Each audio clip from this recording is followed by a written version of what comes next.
ทำไมคนลาวถึงเลือกไปทำงานอยู่ที่เมืองไทยประเทศไทยทำไมไม่ทำที่สปป.ลาว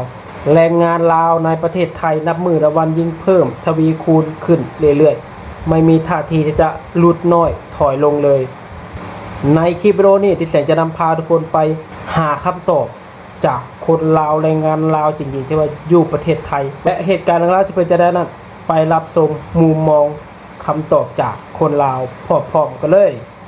ทุกคนฮู้บ่ว่าคนลาวที่มาเฮ็ดงานอยู่ไทยส่วนหลายมีแต่คนเรียนจบสูงๆบางคนเรียนจบชั้นสูงหรือว่าปริญญาตรีมาก็มีแต่ย้อนหยังเขาจึงยอมทิ่มใบประกาศเพื่อที่จะเอาเหือแห้งของเขามาเฮ็ดเวียกเพื่อแลกเงินอยู่ในไทยก็ย้อนว่าอยู่บ้านเฮาเงินเดือนมันต่ำค่าแรงมันน้อยอีกอย่างค่าของชีพก็หลายแต่ละเดือนก่อนสิได้เงินก็บ่แม่นง่ายเลยเฮ็ดให้พวกเขาเลือกที่จะทิ่มใบประกาศเพื่อที่จะไปซอกหาเฮ็ดเวียกที่มันได้เงินหลายกว่าเฮายอมเพื่อที่จะเฮ็ดเวียกหนักเพื่อให้ได้เงินหลายกว่าเฮ็ดเวียกสบายแต่ได้เงินน้อยบ่พอเลี้ยงครอบครัวนี่แหละที่หลายๆคนถามว่าอยู่บ้านบ่มีเวียกเฮ็ดหวาคือได้ดิ้นรนมาเฮ็ดเวียกไกลบ้านแบบนี้แต่เฮาก็เลือกบ่ได้เนาะทุกคนว่าสิเฮ็ดเวียกหยังแต่บ่ว่าสิเฮ็ดเวียกหยังก็ตามขอให้ได้เงินหลายกว่าเก่าก็พอและนี่ก็เป็นคำตอบของสาวลาวที่ว่าไปทำงานอยู่ที่เมืองไทยประเทศไทยว่าผลตอบแทนรายรับค่าสวัสดิการเงินเดือนในประเทศไทยนี่สูงกว่าสปป.ลาวที่ประเทศลาวคือเงินเดือนน้อยค่าของชีพแพงก็จะได้เงินแต่ละกอกแต่ละกำก็คือใช้เวลาหลายเดือนหลายปีจึงตัดสินใจท่านผู้ชมทิ่มใบประกาศที่เรียนจบมาก็จะเป็นสั้นสูงปริญญาเอกปริญญาโทปริญญาตรีเพื่อไขว่คว้าไปทำงานในเมืองไทยประเทศไทยจะว่างานในเมืองไทยประเทศไทยจะนักแต่ก็ยอมเพื่อสวัสดิการได้รับผลตอบแทนเงินเดือนในประเทศไทยมันคุ้มค่ากับแรงที่เสียไปนี่คือเป็นมุมมองแรกของสาวลาวที่ว่าออกมาให้คำตอบไปรับชมมุมมองที่2พร้อมๆกันเลยเมื่อนี้มันตอบคอมเมนต์นี่เขาบอกว่าเป็นยังคนลาวคือบ่เรียนสูงๆแล้วหางานดีๆเฮ็ดซึ่งอยากบอกเจ้าว่านะคนลาวน่ะบางคนเขาก็เรียนสูงเรียนเก่งอีหลีหรอกแล้วจบปริญญาตรีปริญญาโทพุ่นได้แล้วเป็นยังเขาคือมาเฮ็ดงานอยู่ไทยเพราะว่าอยู่ลาวอยู่ประเทศลาวน่ะเงินเดือนมันต่ำมันได้น้อยเขาก็เลยมาทำงานอยู่ประเทศไทยเนาะเจ้ามาในประเทศไทยเนี่ยเจ้าจะเรียนสูงหรือจะเรียนจบชั้นใดก็แล้วแต่จะมาทำงานเป็นพนักงานของบริษัทเขาจ่ายเงินเดือนสำคัญว่าเขาจะบ่มองว่าเจ้ามีวุฒิบ่7ปริญญาตรีปริญญาโทแล้วมาเฮ็ดงานนำข่อยเขาจ่ายเงินเดือนเจ้าสูงบ่มีเนาะเพราะว่าการศึกษาวุฒิการศึกษาของเราน่ะมันบ่สามารถใช้ในประเทศไทยได้ยกตัวอย่างตัวข่อยเรียนสูงอยู่ได้พูดจบไปมาข้ามจอกเนาะตัวข่อยก็เรียนคือกันเนาะข่อยเรียนคือกันจบม.3 กลางปีแต่ว่าประเทศลาวเนาะม.3 กลางปีนี่บ่มีความหมายหยังบ่สามารถเฮ็ดงานเป็นคนของรัฐบาลได้เพราะฉะนั้นแล้วข่อยมาอยู่ประเทศไทยเงินเดือนก็โอเคอยู่เนาะมันก็ได้หลายกว่าอยู่ลาวได้หลายกว่าประมาณ2เท่านี่ล่ะข่อยก็ภูมิใจเนาะ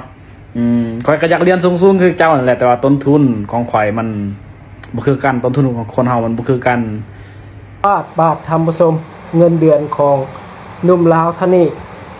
22,000 บาทถ้าเทียบใส่เงินกีบจากสปป.ลาวแล้ว10ปลายกว่าล้านกีบว้าวเหตุผลของหนุ่มลาวเนาะค่ายคือกับเหตุผลของสาวลาวในคลิปก่อนนี้นั่นก็คือเงินเดือนในฝั่งไทยเนี่ยมันสูงเงินเดือนในสปป.ลาวคือมันต่ำมันน้อยนั่นเองและหนุ่มลาวท่านนี้เลือกไปทำงานอยู่ที่เมืองไทยประเทศไทยก็เพราะว่าจบไม่สูงนั่นเองไม่สามารถเป็นคนของรัฐบาลไม่สามารถทำงานในองค์กรที่ว่าใหญ่ๆได้เพราะต้องใส่วุฒิการศึกษานั่นเองเพิ่นจบแค่ม.3 ก็เลยเลือกไปทำงานในเมืองไทยประเทศไทยและเพิ่นก็ได้บอกอีกเติมว่าเนาะ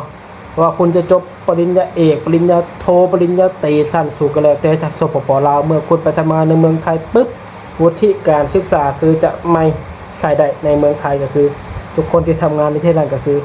เงินเดือนเท่าเทียมกันหมดเขาจะวัดกันที่ผลงานการกระทำที่คุณเฮ็ดได้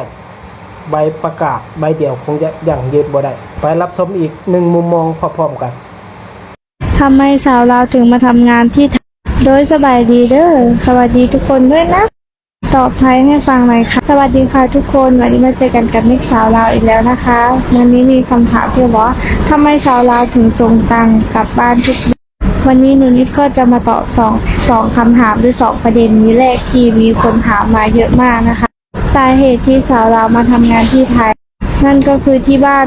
เป็นคนแบบว่าไม่ได้แบบรวยอะไรนะทุกคนที่บ้านก็คือเป็นคนแบบไม่มีดินไม่มีอะไรเลยที่นาอะไรก็ไม่มีเนาะไม่เหมือนคนอื่นนะบางคนอื่นก็จะมีดินแล้วก็ทำนานะแต่ว่าบ้านหนูนิดไม่มีดินเลย แล้วบางคนก็ไม่มีที่จะทำก็เลยมาทำงานที่แล้วทำไมต้องมาส่งตังค์กลับบ้านทุกเดือนแล้วตัวเองมีกินไหมสาเหตุที่สาวเราวส่งเงินกลับบ้านทุกเดือนนั่นก็คือ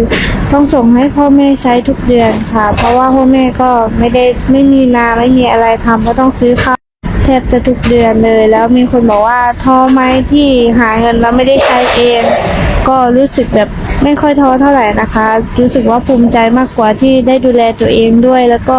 ดูแลพ่อแม่ด้วยถึงแม้ว่าจะไม่มากมายอะไรไม่ได้ให้พ่อแม่แบบสบายแต่ว่าก็ได้ดูแลก็แค่นี้ก็ดีใจแล้วทุกคนคลิปนี้ก็จะมาตอบประมาณนี้นะคะขอบคุณทุกคนที่มารับชมรับฟังบ๊ายบายเจอกันใหม่คลิปหน้าทุกคนมีความสุข อาหารเป็นตาอร่อยท่านผู้ชมบอกเลยที่แสงหิวข้าวขึ้นมาทันทีเลยนี่ก็เป็นอีกหนึ่งมุมมองของสาวลาวที่เพิ่นออกมาตอบว่าเหตุผลทำไมถึงมาทำงานในเมืองไทยและก็เหตุผลทำไมถึงส่งเงินกลับบ้านทุกเดือนเพิ่นบอกว่าที่บ้านไม่มีดินทำไร่ทำนาทำหัวทำสวนไม่มีดินเฮ็ดสวนยางก็คือจะไม่มีรายรับเลยก็คงจะไม่มีงานทำหั่นแหละท่านผู้ชมอาจจะเป็นเขตในชนบทบ่ทางเลือกเดียวคือหิ้วกระเป๋าใบหนึ่งเนาะมุ่งสู่ประเทศไทยแลนด์เท่านั้นเนาะอันนี้ก็เป็นคลิปที่เพิ่นให้คำตอบหลังจากที่ไปเฮ็ดเวียกอยู่ในไทยแล้วก็คือเบิ่งจากท่าทีแล้วก็คือสวัสดิการคนตอบรับจากเมืองไทยคงจะดีไม่น้อยเนาะมีเงินส่งกลับบ้านทุกๆเดือนแล้วก็อิ่มนุ่งอุ่นเนาะโอ้ข้าวปลาอาหารบอกได้เลยว่าเยอะแยะเนาะแล้วก็มีเงินเก็บส่งกลับบ้านนำใส่ใจในประเทศไทยนำก็คือบอกเลยว่าเลิศเนาะสรุปสั้นๆเนาะเหตุผลก็เพราะว่าที่บ้านไม่มีงานทำก็เลยเลือกมาทำงานในเมืองไทยมันมีหลายปัจจัยที่แบบว่าสาเหตุที่แบบคนเราที่มาทำงานที่กรุงเทพเยอะก็คือมันมีหลายปัจจัยบางคนก็บอกว่าวุฒิไม่สูงบางคนก็จบแค่บางคนก็จบแค่ปอย่างเงี้ยจบแค่มสองมสามอะไรอย่างเงี้ยบางคนไม่ได้เรียนต่ออย่างเงี้ยวุฒิเขาไม่สูงเขาก็เลยแบบว่าต้องมาหาทำงานที่ไทยเพราะว่าถ้าทำงานที่ลาวอย่างเงี้ยวุฒิไม่สูงเงินเดือนมันจะน้อยมากเพราะว่าเงินเดือนขั้นต่ำที่ลาวตอนนี้นะน่าจะอยู่ที่ประมาณสัก4,000กว่า4,500 ถึง 5,000 บาทอย่างเงี้ยถ้ามาทำที่ไทยอย่างเงี้ยถ้าสมมติเป็นเด็กเสิร์ฟขั้นต่ำก็ยังเป็น500เยอะกว่าอะไรเงี้ยแล้วอีกอย่างเขาอาจจะมาเปิดมุมมองใหม่ๆว่าประเทศไทยมีอะไรบ้างโอกาสที่เราจะแบบได้เห็นสิ่งใหม่ๆมันก็จะเยอะกว่าถามว่าเอาที่เรามีแบบมีอะไรดีไหมมีทุกคนมันก็มีหมดแหละต่างแต่ละประเทศมันก็มีที่ดีหมดแหละแค่ว่าคือจุดที่เราอยู่มันไม่สามารถแบบทำรายได้ให้เราได้เราก็ต้องจำเป็นต้องแบบมาทำงานที่ประเทศไทยทุกคนคิดว่าการอยู่ที่เดิมกับการมาหาโอกาสใหม่ๆแบบไหนมันดีกว่ากันผลแล้วก็คือทางเลือกที่สปปลาวมันน้อยนะพนาหลายคนว่าจะเป็นวัยรุ่นลาวก็คือจบน้อยเนาะม.1 ม.2 ม.3 วุฒิการศึกษาไม่พอระดับการศึกษาไม่สูงการทำงานเงินเดือนมันก็เลยได้น้อยเนาะตามมุมมองหนุ่มลาวเนาะทางเลือกบ่หลายเนาะไปเฮ็ดเวียกเฮ็ดงานอยู่หั่นอยู่นี่มันก็ได้เงินเดือนได้น้อย 4,000 5,000 3,000 บาทเนาะแต่เมื่อคุณวุฒิไม่สูงแต่ถ้าคุณข้ามมาเมืองไทยประเทศไทยปุ๊บสิ่งแรกที่คุณจะได้นั่นก็คือ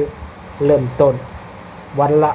200 300เนาะเดือนนึงกับ10,000ปลายกว่าบาทคือมันจะโตนกันไปหลายบอกเลยว่าทบครึ่งนั่นเองก็เลยเป็นสาเหตุที่ว่าคนลาวมาทำงานในเมืองไทยที่แสงจะสรุปสั้นๆแบบนี้ท่านผู้ชมนั่นก็คือเรื่องนี้จริงๆแล้วมีหลายเหตุผลครับและแต่ละคนก็อาจมีเหตุผลไม่เหมือนกันนั่นเองเนาะเหตุผลที่1สาเหตุที่1ก็คือรายได้แน่นอนรายได้ทางฝั่งไทยประเทศไทยรายได้สูง สวัสดิการดี บอกว่าทางฝั่งลาวสปปลาวนี่มีไหมที่ว่ารายได้สูงสวัสดิการดีมีนะครับก็คือคุณต้องมีวุฒิการศึกษาต้องจบสูงปริญญาตรีปริญญาเอกปริญญาโทมาคุณไปทำงานมันก็บวกกับสวัสดิการบวกกับเงินเดือนบ้างบวกกับอื่นๆบ้างก็คือคุณจะได้สูงแต่ถ้าคุณจบไม่สูงอันนี้เป็นสาเหตุผลที่ว่าได้เงินเดือนต่ำเนาะก็ตามวุฒิการศึกษานั่นเองก็เลยเลือกไปทำงานในเมืองไทยประเทศไทยรายได้ดีแล้วก็โอกาสในการทำงานในเมืองไทยประเทศไทยมีมากมายใกล้กล่องทำสมนั่นก็คือมีตลาดแรงงานขนาดใหญ่มีงานหลายประเภทให้คุณนี่เลือกได้ตามใจเลยในเมืองไทยประเทศไทยเนาะประชากร70 ปลายกว่าล้านคนมันจะเป็นงานโรงงานงานก่อสร้างงานเกษตรกรห้านอาหารงานบริการแล้วก็อื่นๆอีกหลายอย่างทำให้คนลาวหลายคนนี่เลือกที่จะมาหารายได้ที่ฝั่งไทยเมืองไทยพอมีทางเลือกในการหางานมากขึ้นบางคนเลือกมาทำงานในเมืองไทยประเทศไทยก็เพราะว่าที่บ้านมีหนี้อันนี้ก็เป็นสาเหตุผล1ทำสมมติมีหนี้เนาะอยากหาเงินเร็วๆในการมาใช้หนี้แล้วก็หลายคนก็ไม่อยากที่ว่าจากจรบ้านเกิดเมืองนอนห่างไกลจากพ่อแม่มาทำงานในเมืองไทยประเทศไทยก็เพราะว่าอยากหลุดพ้นจากวิวัฒนาการเดิมๆและเปิดมุมมองใหม่ๆนั่นเองนี่อาจจะเป็นเหตุผลก็ได้และเหตุผลที่2ก็จะเป็นประเทศลาวประเทศไทยนี่ใกล้เคียงกันท่านผู้ชมเนาะลาวไทยนี่ควงกันแค่สายแม่น้ำคลองแค่นั้นเองเนาะก็คือไปมาสะดวกสบายยามพักแรงยามว่างงานคุณก็สามารถกลับข้ามมาจะฟังสปปลาวมาเยี่ยมยามพ่อแม่ได้อันนี้ก็จะเป็นเหตุผลที่ว่าคนลาวไปทำงานในไทยและเหตุผลที่3ก็คงจะไม่พ้นภาษาเนาะลาวไทยนี่ฟังกันรู้เรื่องมันจะเป็นต้องหาล่ามแปลเนาะวัฒนธรรมใกล้เคียงกันถือศาสนาพุทธคือกันเนาะเหตุผลที่4ก็นี่ก็เป็นเหตุผล1และทำสมเหตุผลหลักเลยก็ว่าได้ที่ว่าคนลาวนี่ไปทำงานในเมืองไทยประเทศไทยเพิ่มขึ้นก็คือมีญาติมีเพื่อนมีคนรู้จักอยู่ประเทศไทยเนาะยกตัวอย่างคือที่แสงนี่ไปทำงานในเมืองไทยประเทศไทยปุ๊บโอ้งานดีโอ้สะดวกงานดีเจ้านายในประเทศไทยดีเงินเดือนสูงสวัสดิการดีก็เลยว่าสักส่วนคนลาวหมู่คุยในประเทศไทยมาเฮ็ดเวียกอยู่พี่แม่ในเมืองไทยแม่เงินเดือนดีสวัสดิการดีได้เนาะทางฝั่งลาวเขาก็ไม่รอซ่าเลยเนาะเบรกกระเป๋าหาบกระเป๋านี่พากันมาเมื่อพวกนั้นมาปุ๊บมันก็เป็นต้องโซ่งานดีเจ้านายดีเงินเดือนดีดูแลดีประเทศไทยสะดวกสบายหลายอย่างเนาะก็เลยแบบบอกโตๆกันเป็นต้องโซ่ก็เลยให้ได้คนลาวไปทำงานในเมืองไทยหลายขึ้นเนาะก็เป็นการตัดสินใจที่ง่ายเลยเพราะว่ามีหมู่คู่ที่ไปลองมีคู่ที่ไปพิสูจน์ในเมืองไทยอยู่แล้วเนาะเหตุผลที่5ก็คงไม่พ้นจากประเทศไทยเป็นประเทศที่ขนาดใหญ่มีงานหลายมีงานทุกประเภทให้คนได้เลือกทำและกลับด้านมามุมฟังสปปลาวท่านผู้ชมในฟังสปปลาวนี่ไม่มีงานทำหรือคนลาวถึงไปทำงานที่เมืองไทยประเทศไทยบอกได้เลยว่ามีงานดีเงินเดือนสูงสวัสดิการสูงก็มีท่านผู้ชมเนาะโดยเฉพาะแม่นอยู่ในตัวเมืองในเมืองใหญ่นั่นเองเนาะเช่นเมืองหลวงของเรานครหลวงเวียงจันทร์กับมีหลายงานให้คุณเลือกทำแต่ขึ้นกับคุณว่าคนมีวุฒิการศึกษาระดับใดหากมีคนมีวุฒิการศึกษาเงินเดือนอาจจะได้สูงถ้าว่าคุณไม่มีวุฒิการศึกษาเงินเดือนอาจจะได้น้อยกลับมาชนบทในฝั่งลาวก็คืออาศัยธรรมชาติเป็นหลักเนาะว่าจะเป็นการทำไร่ทำนาเฮ็ดสวนยางปลูกมันเนาะปลูกกาแฟบ่อต่างๆนี่ส่งออกอันนี้คือเป็นรายได้หลักของคนในชนบทเนาะขายข้าวขายน้ำต่างๆก็อาชีพอาศัยธรรมชาติเป็นหลักถ้าว่าบุคคลใดที่ว่าไม่มีงานทำเนาะไม่มีที่ดินไม่มีอะไรนี่ไม่มีรายได้ก็ต้องจากจรบ้านเนาะเพื่อเลือกไปทำงานในเมืองไทยประเทศไทยนั่นเองในการที่ว่าที่แสงไม่เฮ็ดคลิปวิดีโอนี่เนาะก็บ่ได้มีจุดประสงค์เพื่อจะบูลลี่ประเทศตัวเองบูลลี่สปปลาวเนาะเพียงเอาอีกมุมหนึ่งของคนลาวที่ไปทำงานในเมืองไทยประเทศไทยว่าทำผสม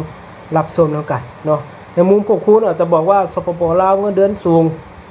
สวัสดิการดีกว่าเมืองไทยเนาะอันนี้ก็เป็นมุมมองของคุณแต่ว่ามุมมองคนลาวที่ไปทำงานในเมืองไทยประเทศไทยในคลิปนี้ส่วนเยอะเนาะเป็นเสียงเดียวกันก็คือว่าในเมืองไทยประเทศไทยสวัสดิการนี่ค่อนข้างว่าดีกว่าสปปลาว โอกาสหลายกว่าเนาะนี่คงจะเป็นคำตอบของคำถามนั่นเองและทางผู้ชมทุกคนที่เข้ามารับชมคลิปวิดีโอมีมุมมองความคิดเห็นอย่างไรบ้างก็สามารถคอมเมนต์แสดงความคิดเห็นลงในใต้คลิปวิดีโอได้และคลิปวิดีโอนี้ดิฉันขอจบคลิปลงเพียงเท่านี้พบกันในคลิปหน้าสำหรับคลิปนี้ขอกล่าวคำว่าสบายดีสวัสดีครับ